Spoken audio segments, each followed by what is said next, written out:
क्या प्रयोग किया? क्या?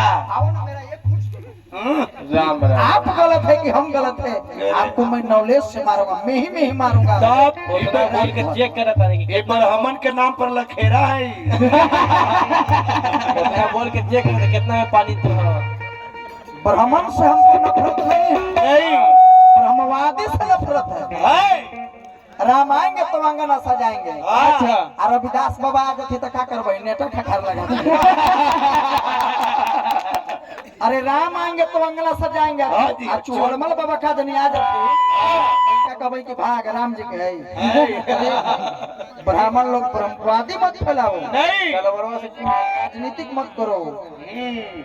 काल मर रहा था पंडित जी। यही मैंने रामा शंकर सिंह को वैशाली जिला में राघोपुर बोला, रात भर एक शब्द नहीं बोले, कहा कि अब झूठ ही नहीं रहा जवाब नहीं। तो हमको ब्राह्मण से नफरत नहीं है, नहीं ब्रह्मवादी मत फैलाइए। तब भगवान जी लिखे हैं कि हमको 24 घंटा पूजा करो, कोई शास्त्र में दिखाओ। न जी। अरे अपना कर्म करो, करो कर्म ही पूजा। कर्म ही पूजा है। हाँ। भजन क्या है? क्या है? पूजा करना भजन है? नहीं गाना भजन है? नहीं। मन की तरंग मार लो बस हो गया भजन, आदत बुरी सुधार लो बस हो गया भजन। गिरते हुए को उठा लो, गिरते हुए को उठा लो, भूखे को करा दो भोजन, लंगड़ा को संभाल लो बस हो गया भजन, आदत बुरी सुधार लो बस हो गया भजन। ओम जयंती मंगला कली प्रधान 151 रुपये। डॉक्टर भीमराव अम्बेडकर ये नहीं बोले थे। नहीं ध्यान दीजिए, शिक्षा वो शेरनी का दूध है जो पिएगा से दहाड़ेगा। शिक्षित बनो, संघर्षशील बनो, संगठित बनो, संघर्ष करो। चलो तारा चदरों ले ले बड़े बुझाते रहे कि दूसरे कोई जजमाने करे दिल हो देखो तो भाई पुराने बा तने दसवा के बढ़ा दे भाई ले बोल 50 तो उठाओ।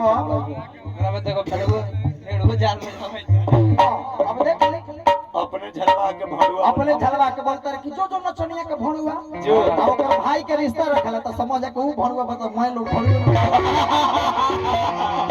यही सुमरन है नहीं जोर पसंद सुमरन सुनिए। अरे किनिया के डाल जनी अरे कटी है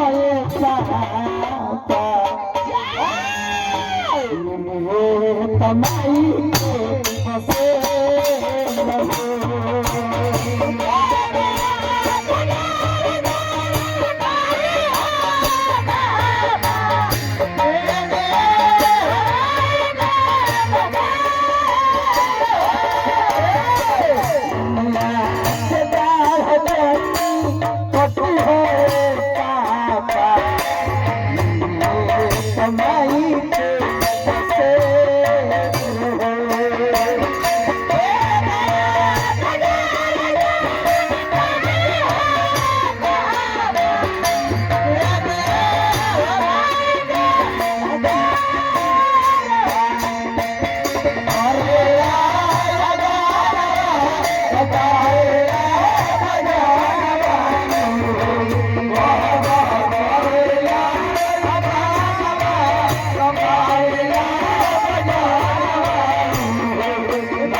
यही आगे से क्या हाल है?